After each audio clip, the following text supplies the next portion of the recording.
वरती येईल ना तू, कशा तिकडे चाललाय पुढे पुढे वरती येईल ना तू. महिन्याच्या वेळेचं आगमन झालेलं आहे. जोरदार टाळ्या. मंत्री करतो इथे आपल्याला सगळ्यांना संबोधायचं.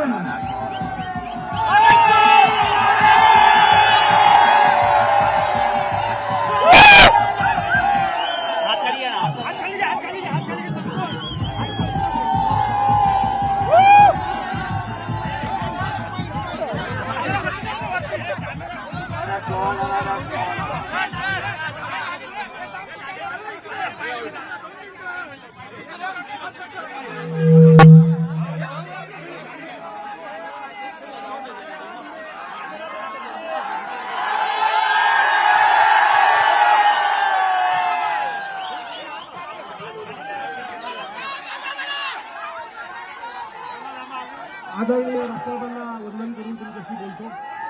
खरं तर मगाचपासून मला ज्या वेळेला पोलीस स्टेशनमधनं सोडलं तेव्हापासून माझा जीव असा कासावीस झाला होता. मी कधी जातो आणि तुम्हाला सगळ्यांना भेटतो.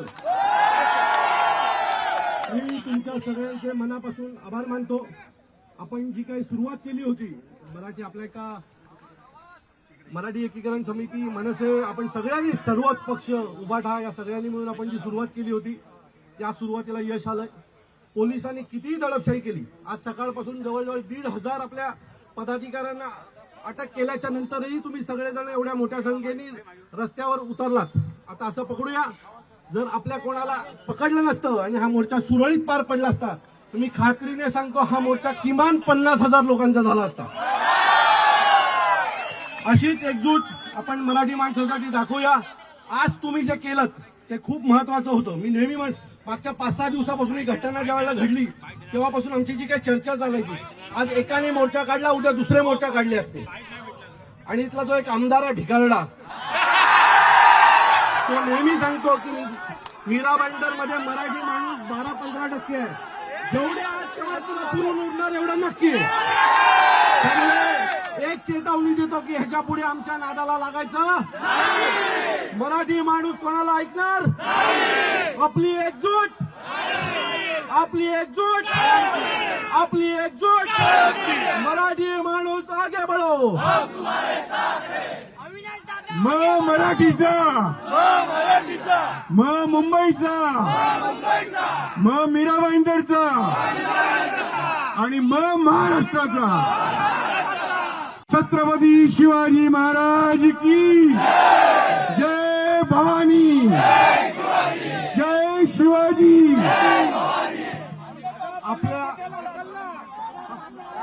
आपण सगळे आजचं जे आंदोलन आहे ते आता आज आपण इथे थांबवूया. आपल्याला जे आवश्यक होतं, आज पोलिसांनी दबाव टाकल्याच्या नंतरही आपण सगळेजण एवढ्या मोठ्या संख्येने इथे आलात. हा मेसेज अख्ख्या महाराष्ट्रात गेला. जिथे कुठे असा दबाव टाकण्यात येईल तिथे असाच मराठी माणूस पुन्हा रस्त्यावर येईल हे त्यांना सगळ्यांना कळलं. आता आज हे मीरा रोड आहे. आता हे जर ठाण्यात घडलं असतं तर तुम्ही विचार करा काय घडलं असतं.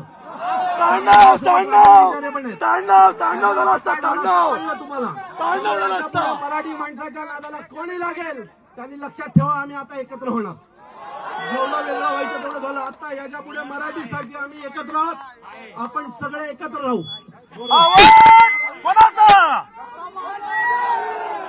सर्व राजकीय पक्ष, सर्व संस्था वरती वरती वरती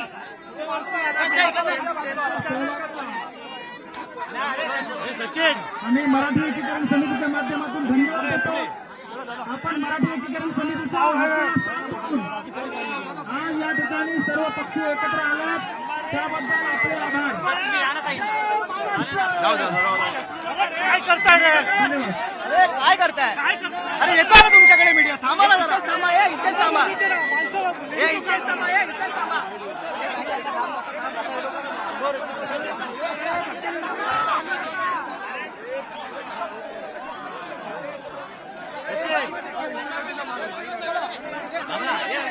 मागे हो ना. हे मित्रा खाली बसा. फक्त खाली बस.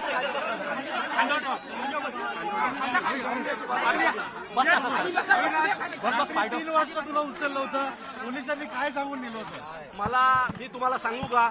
मला रात्री जेव्हा उचललं होतं ना तेव्हा जेवढं अस्वस्थ नव्हतो तेवढं मी इथे येताना अस्वस्थ होतो. कारण जे काय मराठी माणसाने आज मीरा भाईंदरमध्ये करून दाखवलं होतं माझ्याकडे शब्दच नाहीत. म्हणजे मी ज्या पोलीस स्टेशनला होतो त्या पोलीस स्टेशनचा प्रत्येक हवालदार हे टीव्हीवर फक्त हेच पाहत होतो आणि त्याच्या चेहऱ्यावर आंदोलन झाल्याच्या नंतरचा आनंद मी पाहत होतो.